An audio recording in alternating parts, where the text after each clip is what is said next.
right back. All right. Okay. There we go. All right. So this is our recording for those of you. Hopefully the internet's holding. We were having problems. I had to reboot our whole internet a short while ago. I don't know if you guys have problems or not, but We've had thunderstorms down here, so naturally, it's been rough the last couple days on Zoom calls. Where's down here? I'm down at my Southern Command Center in Central Florida today, Chuck. Okay, so in other words, you're not coming into my office for at least another 2 weeks, right? That would be correct, sir. I will be self-quarantining. I guess that I'm sure our governor would prefer that I get locked up somewhere. So I will be very careful and cautious when I return home. I can make a phone call and see if that can't happen. That I'm not allowed back across the state lines? Or that you are locked up, basically. Oh, okay. Well, it's my mother's in the hospital here, so it's hard enough just is she okay? She had major emergency surgery last Thursday, so I had to rush down here on Friday. But absolutely, you did. Yeah. So, but it's tough because we have no contact with her, so it's yeah. Please call me. It's Yo, Ash, what's up? Will? But we're I'm getting ready to do radio. You're doing radio, Greg. You're on already recording, buddy. With Bob, with Dad. Can I call you back here in 35 minutes? Or more. We're home if you're trying to roll through. Casey's so much more. So much more. He's doing so much more. We'll be here. Or I'll be here, whatever. Okay. Call Case. So I'm literally going. Here we go. But All just right. come through if you want. If that's one of your sisters, tell her. Chuck, did you got the link? Didn't I? Yeah, you just sent it through, but I called in on the Sokoler meeting. Whatever that is. Okay. Whatever that I had. Good. That was it. Bob, do you see any lag on my video? When I'm looking. Okay. I think we're having a problem with the internet today with the whole country. So. With the whole country? Yeah, I think it's a national problem. Oh wow! There's a lot of. I don't know. We'll see what happens. It's just there's a real. Who knows? The way things go these days with COVID and all that crap. As long as Chuck's got a solid foundation and his technology's not sliding away from him. Rattling. Okay. Whatever. Yeah. Whatever. This time I actually went and got my little phone stand. Oh, good. And my doohickeys. Much more professional. Much more professional. Yeah.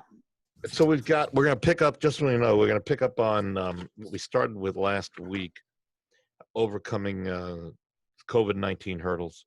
And he is gone. He's had enough. Who, Greg? Yeah. Maybe he's rebooting again, yeah. And then we're going to hit a little later as well within the show, 13 maintenance mistakes that'll cost you money. And if you guys have done this, this is your chance to participate in this. Chuck, mark your calendar if you want to be a part of this. What? 7 to 8 p.m., a Zoom buyer workshop on August 13th. August 13. How'd that last one go? About 5 people. It was about 5. It wasn't, we'll see what happens. Would I have been relevant at all? You're always relevant. Oh, yes. Come on. Say the 13th? The 13th is a buyer workshop. So that, okay. And then we're going to do a seller's workshop. Mm-hmm. But it's, who the heck knows? Yeah. Chuck, it was a lively crowd anyway. Were you there? I was there. Yeah, he was. Yeah. I was giving emotional support probably. And you were one of the 5? No. We had one lady that was on with us for more than 2 hours. Mm. Get out of town. She hung in the whole time. And then of course we had the I can't hear you. Can't hear you. We had that finally did. Yeah, and then Bob was trying to juggle offers that were coming in too. So I got to talk about light bulb color, Greg. Ooh. Yeah. I did. Yeah. I did. Well, I was so out of my Calvin? element. Did you go I did. into? Yeah, I did. Okay. I gave the wrong number. Bob came in and corrected and said, I want to see 2,700 Kelvin bulbs. But he was just kind of laughing at me. He was like, Lawler's talking about Kelvin and color There you go. temperatures. Listen, That if was it goes worth it. there, that's what That we're was- there for, right? It was worth being there, just right there. He was chuckling listening to me. All right, let's stammer my way roll. through. Let's rock and roll, shall we? Might folks? happen again today. We'll see. All right, here we go. Stand by in the homes. Okay, in 3, 2. Oh, people are calling me. It's just won. like, really? Hang on, I'm going to But- put this on. But Greg, you'll be happy to know that I changed out a light bulb in my dad's house yesterday, and it was 2,700 Kelvin. Perfect. I said, "Wow, you got the ideal light bulbs here." Right on par. Yeah. My problem is that in my house now, the upper cabinets are 2,700, and I thought maybe that's what Corrigan would go with my under cabinet, and they went a little bit cooler. They don't understand Just a that. hair.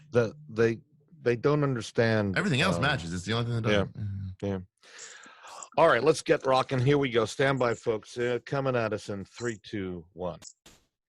News Radio 840 WHAS. Good Sunday morning. Bob Sokoler and the Louisville Real Estate Show with you for the next 30 minutes or so.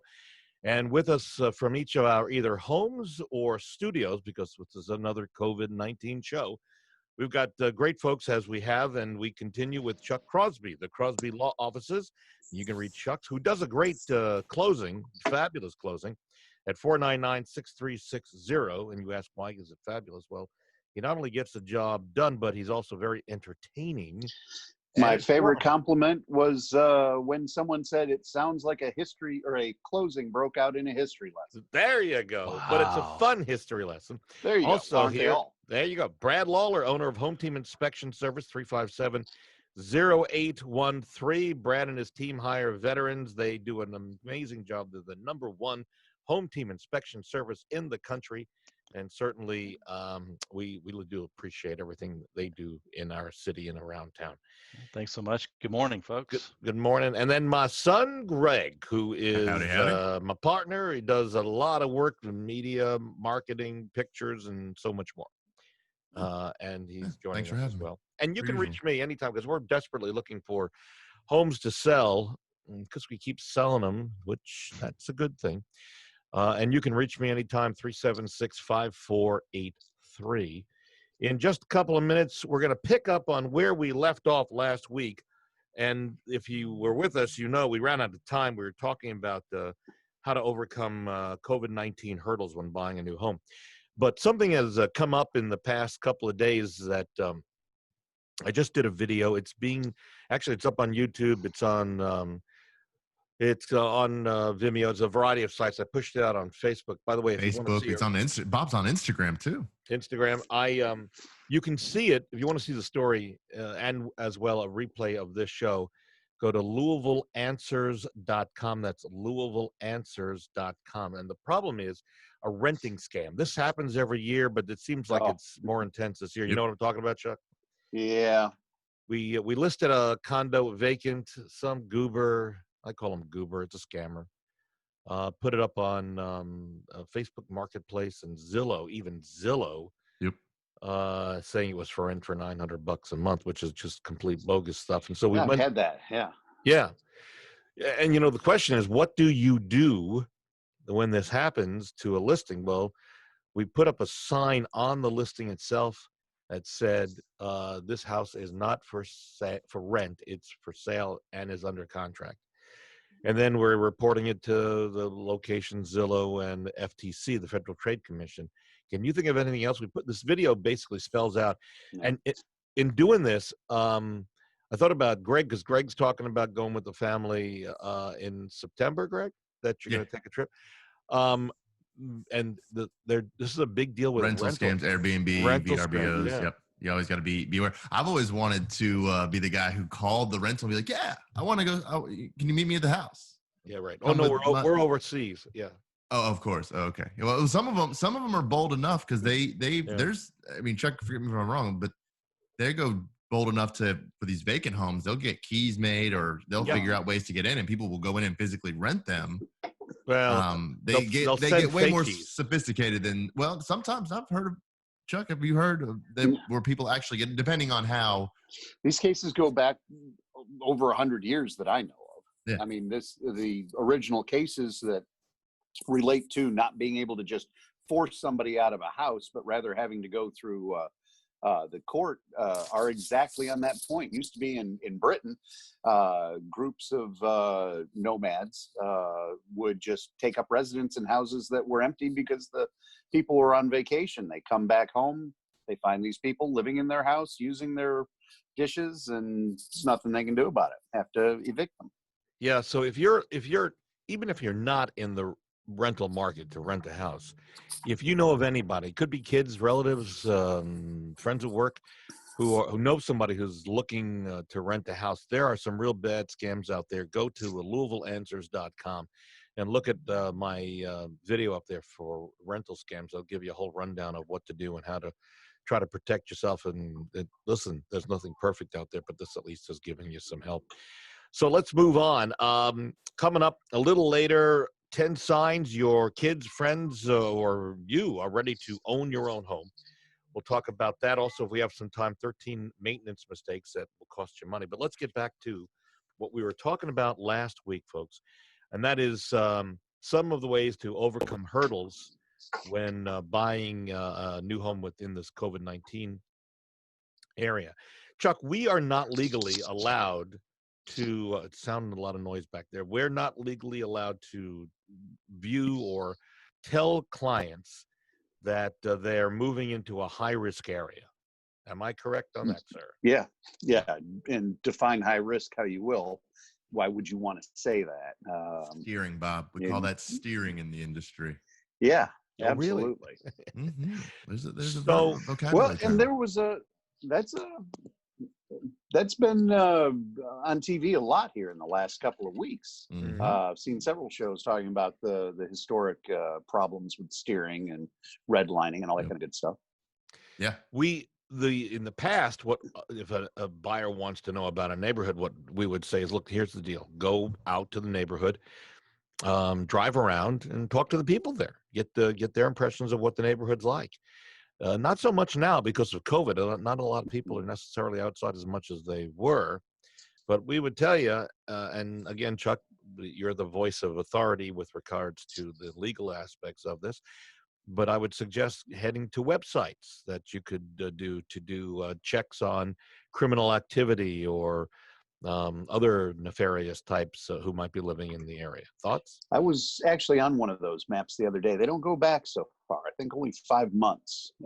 So I don't know how helpful that would ever be. Well, the maps I saw when I went back, they'd show you current people living in the area. So that would be in terms of criminal activity. It's current, but yeah.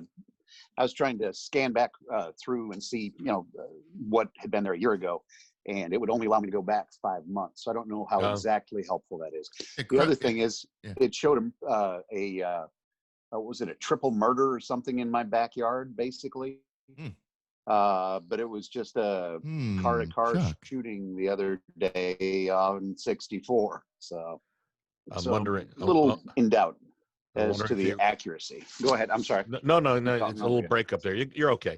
All right, let's move on. The home isn't insurable is a problem that we've seen every once in a while that pops either because flood insurance, which now is so expensive in some locations that it becomes more expensive for the buyer. They can't afford the home mortgage payment. But also if a previous homeowner has made an insurance claim on a home, and Brad's been a part of seeing this in person, and Chuck, I know you as well. Yeah. Let's talk about this for a second. If a homeowner has a leaky roof and files a claim, and let's say it's hail damage, and the insurance company pays them, let's say it's I'll pick a number, $8,000 payoff to put a new roof on.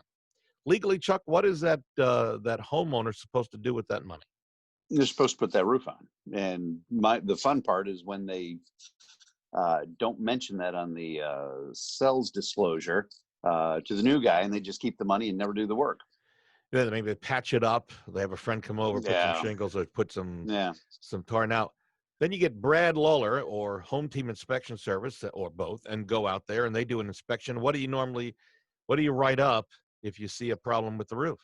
Well, we're going to write up what we see. So we're going to, if there's hail damage to it, we'll note hail damage. If there's leaks or evidence of leaks, we'll note that. If there's been repairs made, we will note that. If it's been a complete re-roof, we'll note that too, because we're going to report on what the condition of the roof is and where we believe it is in the life cycle of that roof. First half of life, middle of life, end of life. Based on the conditions that we find. So we likely will not know that there's been an insurance claim that's been made. So we'll just be reporting what we see. And oftentimes that runs into, challenges that the agent said, well, wait a minute, they said that the roof was repaired.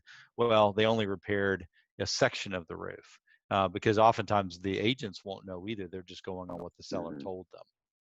The problem is that there is a national record with the insurance companies, right? So what ends up happening is if you go to purchase the home, your mortgage company is going to require home insurance. Your insurance agent's going to do a check and see if there have been any claims. And that's where the whole thing falls apart, correct on that, Chuck? Right. We're assuming at this point it's when somebody files a new claim for some reason. So, wait, you guys talked over because of Zoom. Say again, Greg. No, I was saying, and you're just assuming that is when somebody is filing the new claim, because it can go through. We've had it go through where they don't catch it. Chuck, go ahead. When I've seen it, they go to get the new insurance, and that's when somebody pops up and says, "Hey, there was a roof claim." And then you don't see a new roof, and you also don't see it on the sales disclosure. Then I get the phone call. Yeah, and what we've told sellers who have done this, and this happens more often than you might think. Yeah, you gotta. Like I said, 3 times last year. Yeah. If a home is not insurable, you will not be able to buy it unless you're an all-cash buyer, as lenders are going to require you to maintain homeowners insurance until the mortgage is paid off. And of course, even if you're a cash buyer, it probably isn't a good idea to buy a home that isn't insurable or because its roof hadn't been replaced. So what I was saying before, Bob, was that when in this instance, we had a client, this was years ago, who moved in, everything was fine. They didn't check anything. They didn't notice that cross-reference where they saw that there was a claim on the roof. They just assumed that it was done. Yeah.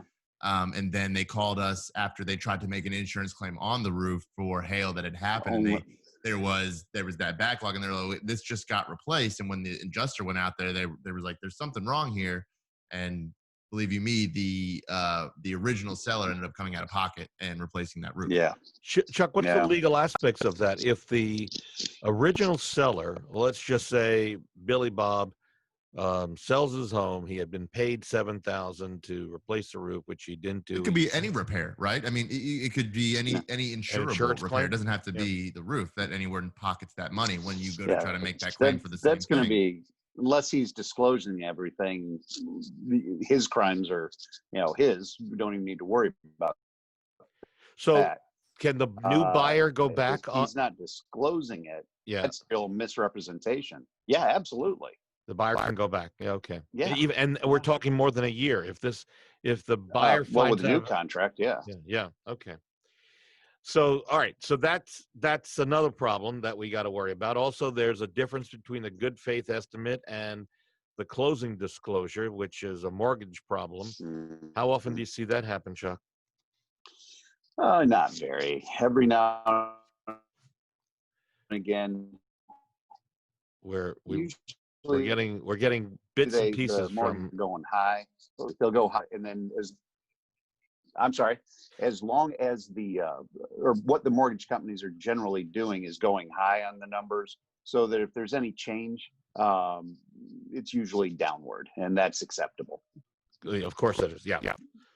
And then there are errors that prevent closing on time. It could be a mistake, possibly conditions outlined in the purchase contract, who's paying what. Does that happen to you on a regular basis, or are you catching these ahead of time? Well, it's not that we catch them. Generally, you have to remember how the system works. We get numbers from the lender, we kick those numbers back and forth, and then we send them out to the realtors. At that point is when usually those are picked up. and then go from there. We've had one where the mortgage company said, "Oh yeah, there's a $5,000 credit." So of course that goes on all our numbers, and mortgage company generally has the full contract. It's kind of not too rare when we don't. So that's always something to keep in mind. But we shoot the numbers out to the realtors, and they go, "Oh, wait a minute. That's not right." There's a problem. So then you have to go back to the lender and route that way. And if the lender had made the mistake from the beginning and underwritten it with that credit, then it's got to go back to underwriting and then back on through. But it doesn't happen that often. Good. That happened. My coughing happens every once in a while. We're going to take a break. When we come back, 10 signs you, your kids, or friends are ready to own a home. Hear from their locations. Chuck Crosby, the Crosby Law Offices at 499-6360. Brad Lawler, owner of Home Team Inspection Service, 357-0813. My son Greg does a great job with our marketing, and you can reach me, Bob Sokoler, anytime at 376-5483. Back in a moment on News Radio 840 WHAS. You okay there, Bob? Yeah, just who knows? Swallowed the wrong way. Okay, here we go. COVID's. Not with COVID. News Radio 840 WHAS, Bob Sokoler, the Louisville Real Estate Show. Thank you, Barbara Corcoran. You can have us out to really sell your home with our guaranteed sale program. No extra fees. You can cancel at any time with the guaranteed sale program.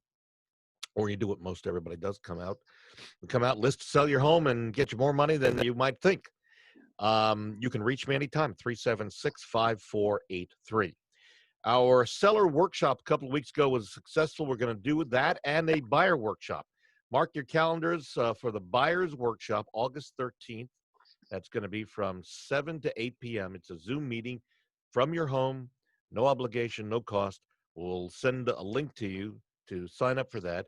Send me an email. And then the seller workshop is August 27th. And what you do is email Bob at WeSellLouisville.com, and just in the subject line, write buyer workshop or seller workshop. And we'll get that out to you. With us, Chuck Crosby, the Crosby Law Offices at 499-6360. Brad Lawler, owner of Home Team Inspection Service, 357-0813. My son, Greg, does our marketing and so much more. And, of course, as I mentioned, you can reach me at 376-5483. All right, 10 signs kids are ready. We're friends are ready. There's a variety of things happening in town, and let's face it, mortgage rates have dropped well below. And what we're seeing right now, in fact, I'm not even going to go 10 deep. Here's the bottom line. If you're in a rental, a house or apartment right now, and you're paying someone else's mortgage, now is not the time to stay there. Now's the time to think about buying a house. Rates are down below 3% for good credit. And even though the housing industry is booming and that homes are flying off the market, if you're with a good team, I would tell you the best thing you could do is get with a team of agents, not just one, but when one's busy, another one can take over, so you get out to see a home immediately. And that's the biggest sign. If you're renting right now, that's the key. If you've saved money, that's a key. If you are antsy and you want to do something with the house that you're living in or apartment, remember, you can't make improvements for the most part. So if you're renting and you have a solid job, that's a key. Time to make a move. Time to make the move.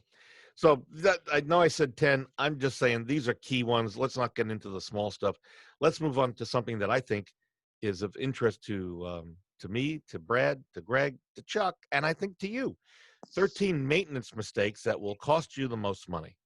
So, for example, redoing floors yourself. Have any of us done this before? Brad, Greg, Yeah. I raise my hand. Chuck, no on that? No, I know my limitations. Listen, installing carpeting, hardwood, or ceramic tile may seem like an easy DIY project, but it's not as easy as it looks. Yeah, how much fun did you guys have doing your projects? It Yeah, should have been 2 hours. Took me one of them was 8 days. Yep. The next one, because I didn't learn from the first one, Sure. I cut that 8-day time down to about 5 days. Mm. Is horrible. When I was a reporter and an anchor in Orlando, which is where Greg was born, I put down ceramic tile in the great room, kitchen. Hate you for that. Let me tell you, that I will never do that again. You're on your knees. And here's why you should never do it again. Yeah. Not only because you're on your knees, because take it to segue, the house that I did, my first home, when I put in wood floors, we had carpet, but there were out of the entryways and in the kitchen, it was tile. And demoing that tile with the mesh backing and getting in there with, I learned never again. Yep. Never again. How about, Chuck, have you ever put something in your yard and you did some digging without calling to have a location spotted first for cables? No, but Chuck would never be so foolish. I would never be so foolish. I don't dig in my backyard, and unless it's for boyfriends of daughters, maybe. Yeah, there you go. Absolutely. There you go. I'm with you on that one, Chuck. Yeah.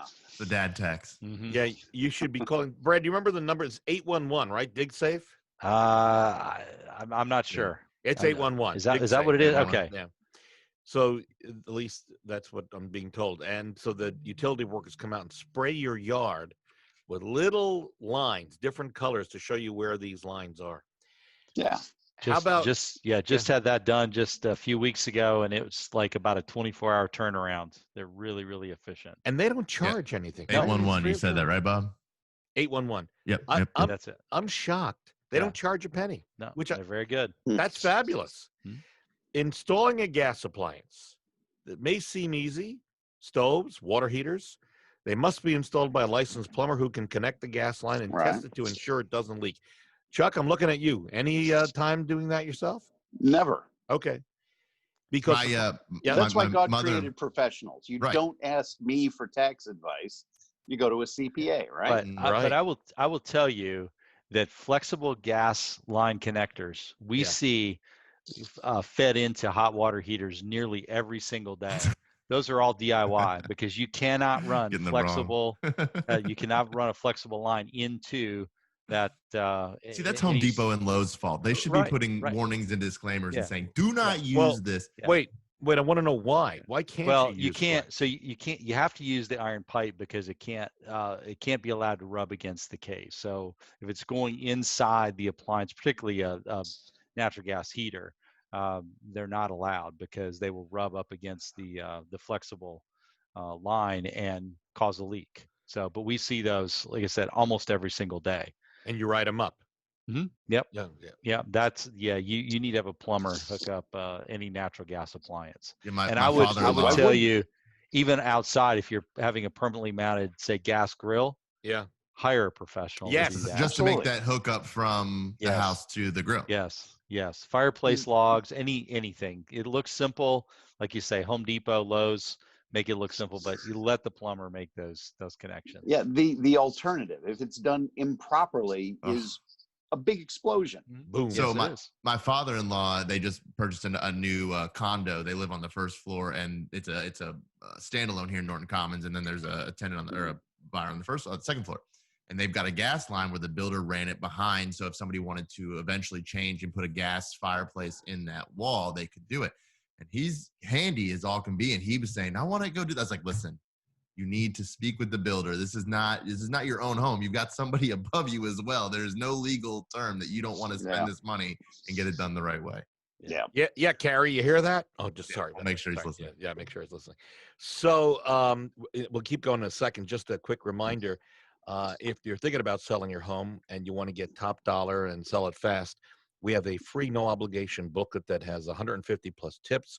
Send me an email, put the word selling home in the subject line, bob@wesellouisville.com, and we'll send it out to you. Again, 150 plus free tips. Also, if you want to see what people are saying about us, go to LouisvilleZillow.com or LouisvilleSellersTalk.com. All right, forgetting to pull a permit can be very, very serious. Chuck, can you explain why from a legal aspect? Well, yeah, because that means you're not following the law. The fact of the matter is, if you don't pull a permit and you do it yourself, My favorite example is beautiful house in Shively. They built a saloon in the backyard, straight out of a John Ford Western. Beautiful place. All the guys that did it were, experienced. They knew what they were doing. There's no problem with it. But now that house is unsellable because there's no stamp anywhere that says, hey, you can have electricity out here, or water, or gas. It's just not good. On the further extreme of that, I've seen where a person will take a sticker from another job and apply it to this job. And I mean, we're talking felony fraud there. That's not good. Yeah. And then when things go south and you do the job badly and something happens, somebody gets hurt, tell me that's not a lawyer's liability. Dream. Yeah, that's a real problem. Moving on, how about replacing siding? Brad, that could be difficult at best. And yeah, it can be. I mean, I've done a little bit of that in the past. I don't think I would do it on a home. I mean, if I was gonna, I did it on a shed, which is one thing, and I learned how hard it actually was. But I don't know. You might have some people with the necessary skills to do that. But I wonder about all of the penetrations, all of the framing around windows and how they seal those things up. That's usually where we run into issues. We've got about 2 minutes left. Replacing a pool liner, not something you want to do. When you pull the water out, can the pool itself come up because there's no downward pressure anymore? In a fiberglass pool? Yeah. Fiberglass pools can float up out of the ground. Adding new electrical outlets. So maybe one or two people on this show have tried it. My father-in-law's an electrician, so I've done a lot of those under his direct supervision, of course. I've just replaced all of my switches in my new home with these new Control 4 TP-Link ones, and I don't know, I don't think you have to pull a permit to change that kind of stuff out, and if you know what you're doing, and in the new stuff, the app, literally, I mean, if you're comfortable, obviously I am. I come from your all's background, but they literally in the app walk you through it. It says, have you connected it yet? It said, if you're not comfortable, contact a licensed electrician. But it literally walks you through. It says, what wire is this? Now go back and turn the breaker off. Now go back and turn the breaker on. Label this wire. So if you have any fortitude to try it, there's some of these new things. They'll walk you right through. I've done 26 in this house so far. I've got a couple more to go. We are, again, coming up out of time, so we're going to mark this one and pick up with this next week on this. But just a quick reminder, our buyer workshop now coming up August 13th. Send me an email. Buyer workshop will send you an invite free of charge, no obligation. Our seller workshop, August 27th. Same thing, seller workshop in the subject line, and August 27th. We'll send you an email for that. We'll talk more about this in the future shows. Guys, the deal is the market, as we continue to move forward, is still very hot. And everybody is as busy as we can be. We would love to help you. Brad and home team are out there on a regular basis. You can reach Brad anytime at 357-0813. Chuck Crosby continues to, I think I may be seeing you shortly for another closing. Yeah, that's what I hear. So we'll have some fun on that. And you can reach Chuck at 499-6360. My son, Greg, who does a great job with our marketing and so much more. And again, if you want to reach out to me, again, we sell homes very quickly. And if you're looking to sell, want some information, even if you just want to talk about it, I'm always here for you, either in person or we can do a Zoom call. And you can reach me at 376-5483. We hope you have a great week, everybody. We will see you right here back at News Radio 840 WHAS. All right, you know what happened in mid-show? The thing that said 10 signs your kids and friends are ready to own a home. Yeah. Mm-hmm. So I opened it up, and it's a completely different. Well, that's a good thing. story. I think it was a good pivot. You made a good pivot. It was way better.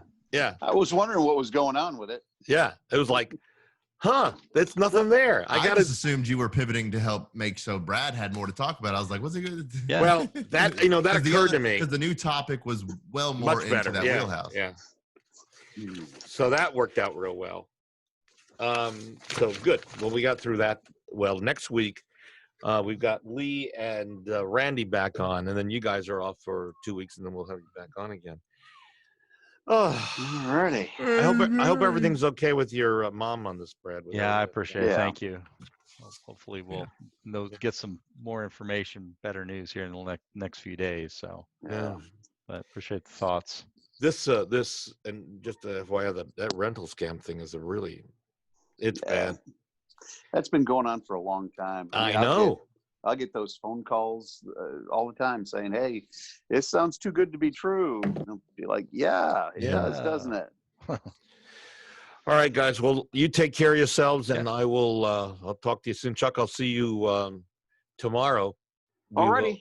All right. Well, hopefully, I'll see you tomorrow. We'll see what happens. Okie doke. We'll talk to you later. All right, guys. Take care. Have Bye. a great week. See y'all. Okay. Bye.